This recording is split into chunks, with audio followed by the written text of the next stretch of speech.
प्रदेश अध्यक्ष गणेश गोदियाल ने social media पर वायरल हो रहा है गदरपुर विधायक अरविंद पांडे के 2 पत्रों पर सवाल खड़े किए हैं। गोदियाल ने कहा कि इन पत्रों में मुख्यमंत्री पर राजनीतिक साजिश, उत्पीड़न और सत्ता के दुरुपयोग जैसे आरोप लगाए जा रहे हैं। हालांकि उन्होंने ये भी स्पष्ट किया कि पत्रों की सत्यायता की पुष्टि होनी जरूरी है। उनका इशारा उत्तराखंड के मुख्यमंत्री पुष्कर सिंह धामी की तरफ था। वैसे में 2027 के होने वाले चुनाव से पहले कांग्रेस बदनाम करने की कोशिश में लग चुकी है। जिस पत्र के सोर्स का ही पता नहीं, उसे लेकर प्रेस कॉन्फ्रेंस कर दी है।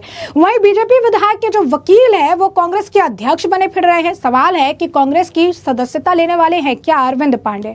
इस बीच अब विधायक अरविंद पांडे से जनता ने कई सारे तीखे सवाल पूछे हैं। पहला, विधायक बनने से पहले अरविंद पांडे जिस अरमांडा गाड़ी में चलते थे वो किसकी थी, उसका खर्च और डीजल कौन भरता था, चुनाव से पहले इस्तेमाल होने वाला मोबाइल किसका था और उसका बिल कौन देता था, 2002 के बासपुर चुनाव में पोलिंग एजेंट और बूथ प्रबंधन के लिए संसाधन किसने जुटाए थे, शुगर फैक्ट्री और मूर्ति देवी हत्याकांड को लेकर वर्षों से उठते सवालों का स्पष्ट जवाब अब तक क्यों नहीं दिया गया।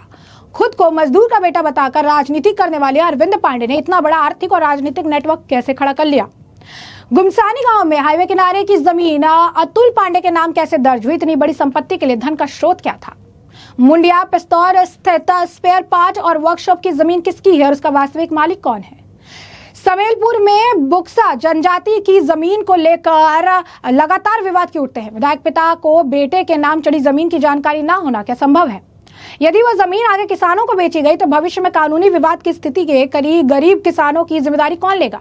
उधम सिंह नगर से लेकर पूर्वी उत्तर प्रदेश तक फैली संपत्ति या पेट्रोल पंप कारोबार का पूरा ब्यौरा सार्वजनिक क्यों नहीं किया जाता। क्या समाज और परिवारों के बीच टकराव की राजनीति ही अरविंद पांडे की पहचान बन चुकी है। मंत्री रहते हुए विरोधियों पर झूठे मुकदमे दर्ज कराने के आरोप पर अब तक सफाई आखिर क्यों नहीं दी गई। उत्तराखंड में नौकरियों को लेकर हमेशा बाहरी लोगों और करीबी व्यक्तियों को लाभ पहुंचाने के आरोप क्यों लगते रहे। जो लोग दूसरे पर गंभीर आरोप लगाते हैं वे खुद अपने राजनीतिक और आर्थिक संरक्षणकर्ताओं के नाम सार्वजनिक क्यों नहीं करते हैं। बाजपुर, गदरपुर और पूरे उधम सिंह नगर की जनता अब 25 सालों का हिसाब मांग रही है। क्या जवाब दे पाएंगे वो।